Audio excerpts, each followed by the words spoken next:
মেরে ফেলার জন্য আক্রমণ হয়েছে এবং এই এসপি ধীতিমান ভট্টাচার্য উদয়ন গুহ ভাইপো অভিষেক ব্যানার্জির নির্দেশে করেছে।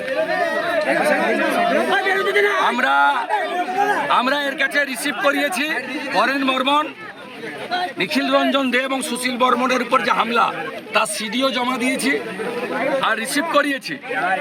আমরা বসিনি ওর কাছে, ওকে বলেছি কোর্টে দেখা হবে, কারণ আজকে এখানে এসেছি জলপাইগুড়ি সার্কিট বেঞ্চের অনারেবল জাস্টিস সম্মানীয় সৌগত ভট্টাচার্য মহোদয়ের অর্ডারে আমরা তার কাছেই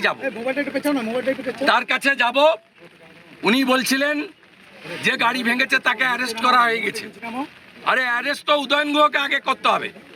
কালকে এই খবর আমি পেয়ে governor, DGP, chief secretary, home secretary সবকে আমি দিয়ে এসেছি। 2021 সালে অনারেবল জাস্টিস রাজশেখর মান্থার দুটো অর্ডার আছে, কমিউনিকেট করেছে আমার লয়ার।